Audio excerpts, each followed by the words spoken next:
Darwin Sugiman Bieng, your freelance newsreader. Top story number 1. US trade war. Tariff in the US date back to 1789 when Alexander Hamilton saw them as a solution to two crises facing the newborn republic: a desperate need to raise revenue and desire to industrialize a nation that seemed dangerously dependent on England. Less than 2 weeks into his second term, Mr. Trump is upending the norms of how the US is governed and interact with its neighbor and the wider world. US President Donald Trump ordered sweeping tariffs on goods from Mexico, Canada, and China, vowing to keep duties in place until what he described as national emergency over fentanyl drug and illegal immigration to US end, kicking off a trade war. Mr. Trudeau warned Americans that Mr. Trump's tariff would raise their grocery and petrol costs, potentially shutting down auto assembly plants and limiting supply of goods such as nickel, uranium, steel, and aluminium. He urged his own citizens to forego travel to US and to boycott American products. Will there be some pain? Yes, maybe, and maybe not. Mr. Trump wrote on his Truth social media platform. But we will make America great again, and it will all be worth the price that we must pay. Instead of taxing our citizens to enrich other countries, he said, we tariff and tax foreign countries to enrich our citizens. No president since World War II has been more determined to scatter the remnants of globalization for unvarnished economic nationalism. Mr. Trump seems undisturbed by his critics. Top story number 2. Coffee shop toilet. The cleanliness of coffee shop toilet here has not improved over the years despite the authorities imposing stiff penalties for lapse, according to an island-wide study of public toilet by Singapore Management University SMU. Coffee shop toilet performed their worst, with score just 46 out of 100. Hawker center toilet fare better, with score 66, while toilet in shopping mall fare the best, scoring 77. MRT station toilet performed second best with a score of 75. The criteria included the cleanliness of toilet bowl and sinks, as well as availability of soap and toilet paper. One concern is the proximity of cooking facilities to dirty toilet in coffee shop and hawker center. Photograph of this toilet would make anyone's appetite vanish in an instant. Only 44 coffee shops out of more than 1,000 island-wide has signed up for year-long toilet improvement program. The program provided up to 90% co-funding, capped at $45,000 for coffee shop owner or operator to improve toilet design.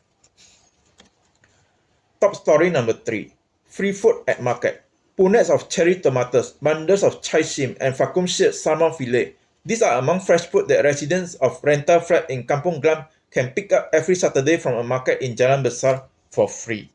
The Love Connect Fresh Market, the brainchild of Jalan Besar Community Club, is one of more than 300 community-led initiatives started across Singapore in recent years to relieve cost of living pressure for more vulnerable households.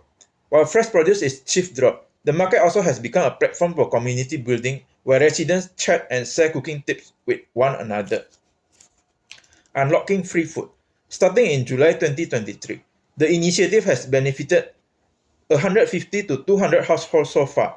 To qualify, residents need to have blue CHAS card and be invited through a house visit from residents committee.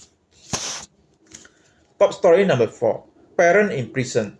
New Life Stories NLS supported more than 650 families as part of its Family Strengthening Program in 2024, aimed at helping former offenders, current inmates, and their families.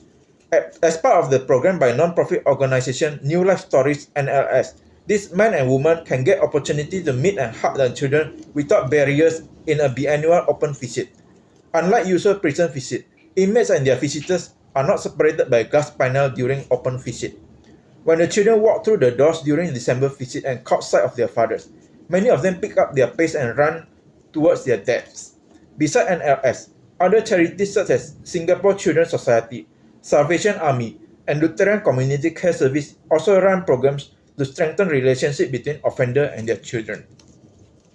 This will give us a clearer picture of generational shift within families and whether our program can change the trajectory for their children. Top story number 5. KL Shopping District, Kuala Lumpur.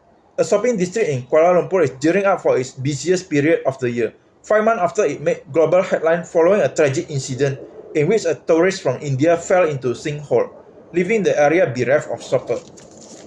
Jalan Masjid India and its surrounding streets form the heart of all quarters of the capital city most popular outdoor shopping district, with its cheap bajus and saris, traditional Indian and Malay food, and array of gold jewellery.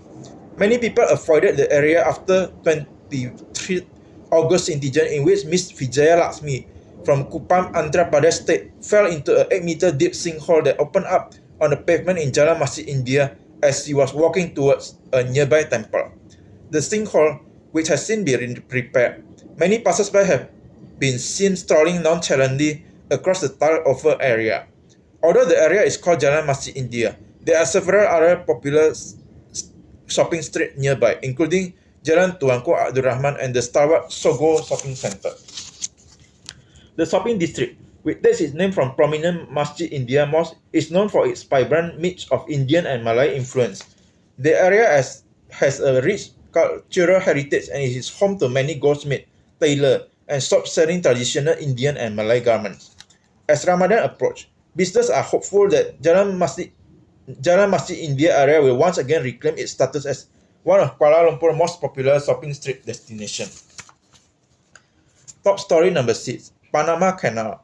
Mr. Marco Rubio arrived in Panama on February 1st on his debut trip abroad as U.S. Secretary of State, as he looked for how to follow up on President Donald Trump's extraordinary threat to seize the Panama Canal.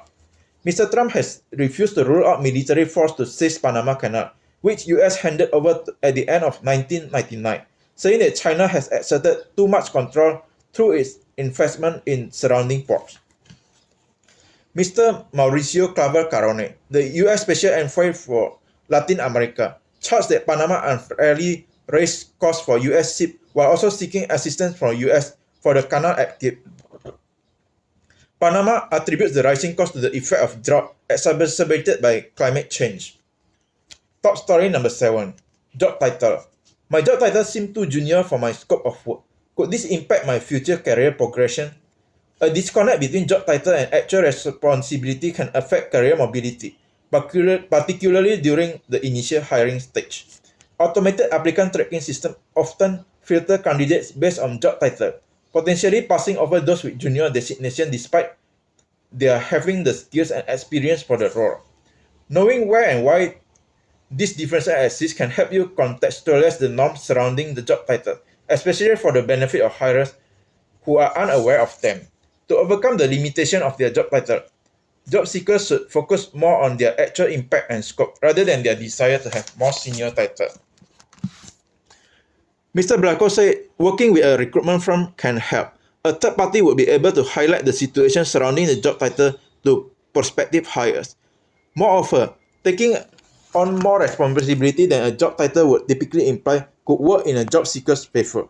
Darwin Sugiman BN sign off. Your freelance newsreader.